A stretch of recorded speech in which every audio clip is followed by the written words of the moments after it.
An early morning shotgun blast echoes through an African national park. When one of the rangers arrives, he finds a grieving husband clutching his dead wife's body. It looks like a horrible accident, but as police dig deeper, they uncover a dirty little secret that changes everything.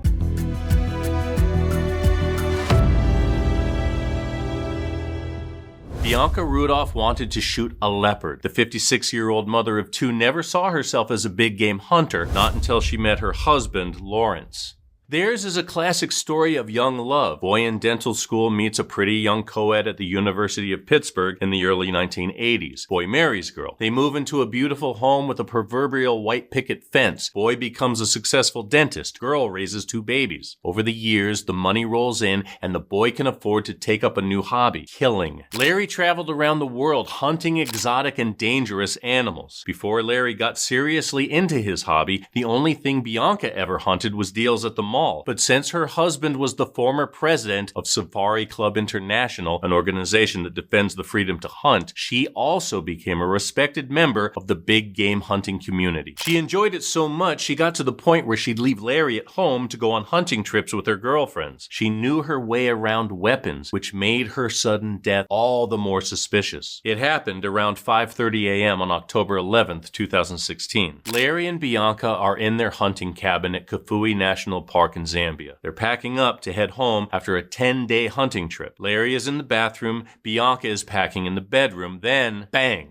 A shot echoes through the cabin. Larry leaps out of the bathtub to find 56-year-old Bianca lying face up on the floor. There's a massive wound in her chest. A game guide named Spencer Kokoma is about 30 yards away in the mess hall when he hears the blast and a woman scream. He sprints toward their cabin. It only takes him about 15 seconds. Inside, he finds Larry crying over his wife's dead body. He screams how he wants to kill himself too. At one point, he threatens to drown himself in the river. But wait, kill himself too? Yes, Larry says Bianca pulled the trigger on herself on purpose. To say Spencer is shocked to hear it would be an understatement. He's been with them for 10 days. He's gotten to know the couple. He even envies them a little. As a married man himself, Spencer admires how affectionate they are with each other. Of course, you never know what goes on behind closed doors, but with Larry and Bianca, they're crazy about each other. Little did Spencer know how deep this story goes. Larry and Bianca were not a happy couple. According to a close friend, they fought constantly,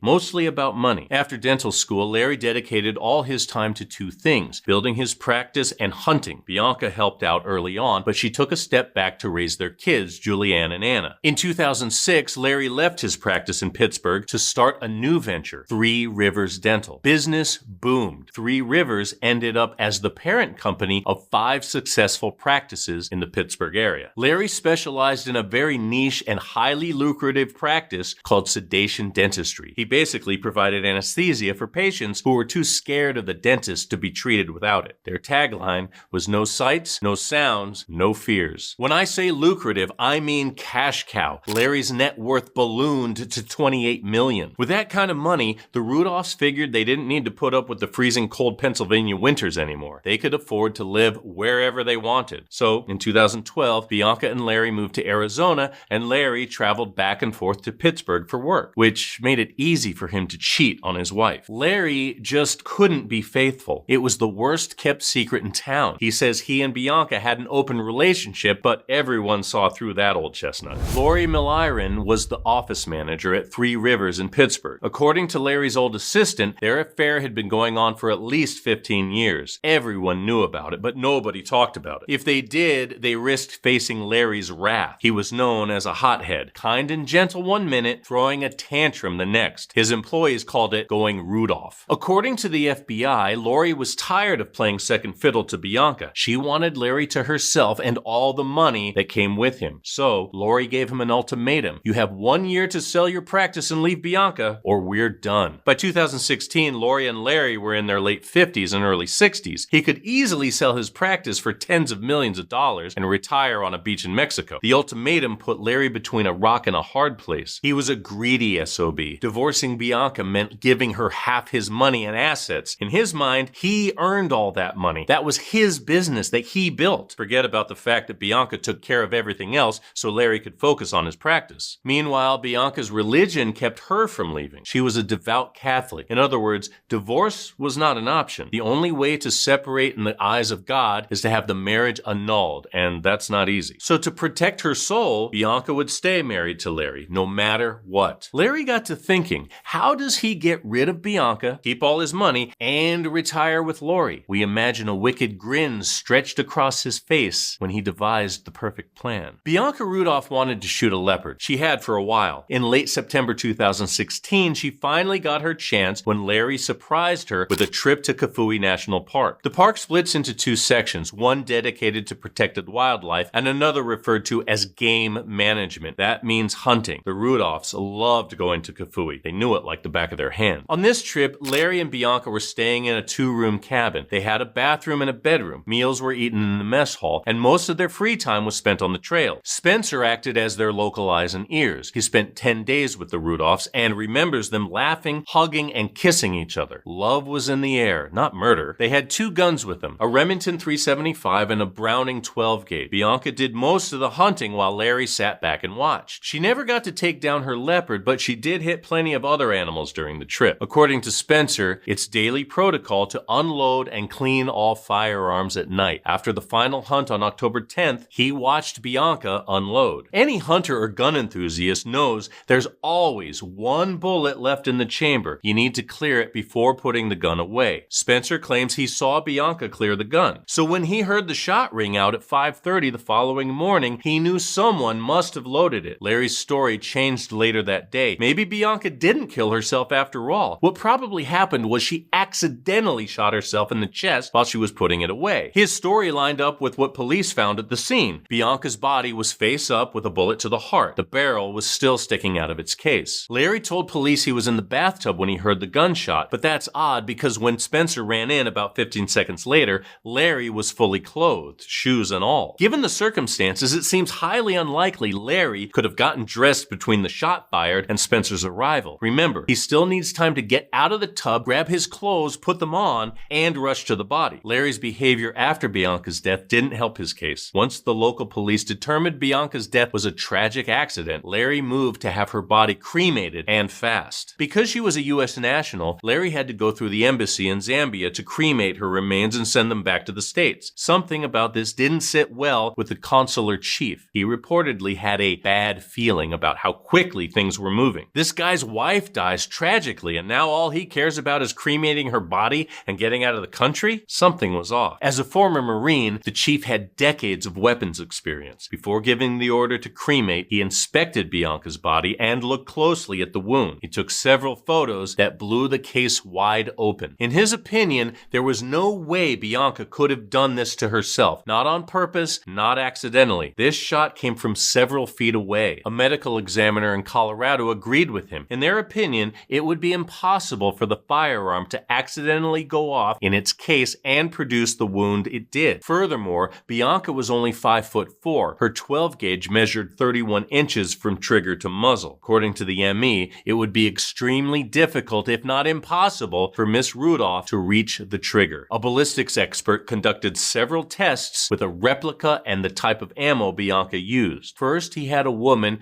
who was a half-inch taller than Bianca try to replicate the suicide. Now, don't worry, they used a prop gun incapable of firing. The woman's arm was also a 1/4 inch longer than Bianca's. If she couldn't reach the trigger, neither could Bianca. Go on, take a guess about what happened. You got it. No matter how hard this woman tried, she couldn't keep the barrel against her chest and reach the trigger at the same time. The FBI did the same study with several other women. They all got the same result. There's no way Bianca could have reached the trigger. But that's only one part. Part 2 has to do with the ammo. Bianca was shooting 12 gauge shells filled with buckshot pellets. When you fire, those pellets spread in every direction. The further you are from the target, the bigger the spread. If Bianca had reached the trigger, the blast would have left a contact wound. It's when the pellets can't spread and go right into the tissue. It shouldn't be any bigger than the gun barrel. The wound on Bianca's chest indicated she was shot from between 2 and 3 feet away. The pellet spread was about 2.5 inches in diameter. According to the ballistics expert, expert, a pattern like that would be impossible if the barrel was pressed against her chest. And the only reason anyone knows all this is thanks to the Zambia consular chief's bad feeling and his picture of Bianca's body before it was cremated. His wasn't the only hunch that sent the FBI after Larry. One of Bianca's close friends said there was no way Bianca wanted to be cremated. She called the FBI branch in South Africa and said she suspected foul play. She told the FBI about Larry's affairs, his verbal abuse, and how they constantly fought over money. They were unhappy, but divorce wasn't an option. Larry wanted to save his cash. Bianca wanted to save her soul. It's why she wouldn't want to be cremated either. In 1963, the Vatican changed its views on cremation. They're pretty much okay with it now, but some old school hardcore Catholics, like Bianca, still didn't like it. Even if Bianca was cool with cremation, she would have wanted the full Catholic funeral service first. As it was, Larry waited to break the news to his kids for days. Most of her friends and family didn't know about it until they got an invitation to her funeral 2 weeks after she'd been cremated. Back at the dental practice, Larry made sure his employees knew the subject of his wife's demise was off limits. The whole thing stank of funny business. It took 5 years for the FBI to fully investigate Bianca's death. Meanwhile, back in the States, Larry moved his girlfriend Lori out to Arizona with him, where they bought a $3.5 million home and moved in together. Larry also cashed in 9 life insurance policies worth $4.8 million. The earliest policies were taken out in 1987. However, they were updated and adjusted in 2016 before Bianca died. The insurance companies conducted their own investigations and determined Larry was telling the truth, so they paid him. Larry and Lori were living large. He spent the next 4 years thinking he'd gotten away with murder. Thankfully, the FBI has way more resources than your typical life insurance company. They contacted witnesses, ballistics experts, close family friends, and former Three Rivers employees. All evidence pointed toward murder. In 2020, Larry caught wind of the investigation. He and Lori got into a fight while out to dinner one night. Someone at the neighboring table heard Larry say, "I killed my effing wife for you." Larry's lawyers claim the witness misheard the conversation. According to Larry, he actually said, "They're saying I killed my effing wife for you." That was true. Everyone thought he did it, but first they had to prove it. Bianca's body was cremated, so their case leaned heavily on circumstantial evidence. Still, it was enough to arrest Larry in December 2021 while he was vacationing with Lori in Cabo San Lucas, Mexico. His lawyers were ready for a fight, and the FBI knew their case wasn't the strongest, so they charged Lori with lying to a grand jury. They also tagged her with accessory to murder after the fact. An expert told 48 Hours charging Lori may have been an attempt to flip her. She'd be a star witness against Larry. She was the one person who could corroborate his plot to kill Bianca. In the end, they didn't need her to talk. On August 1st, 2022, a Denver jury found Larry guilty of murdering his wife. They also found him guilty of mail fraud after collecting nearly $5 million in life insurance payouts. In case you're wondering, some of the insurance money came from a company in Colorado. That's why his case was tried in Denver. About a year later, Lori was also found guilty and sentenced to 17 years in prison. At trial, Larry and Bianca's daughter Anna looked at Lori and said, "You've taken my parents, but despite everything you have done, you will never take my soul. This might be difficult to understand because you don't have one." Ouch. Larry is looking at life in prison for murder and 20 years for mail fraud. Today, their son Julian works as an attorney in Florida. Anna took up her father's mantle and currently runs Three Rivers Dental. They've scrubbed any trace of Larry from the records. Bianca Rudolph wanted to shoot a leopard. Little did she know a more dangerous predator was lurking right behind her.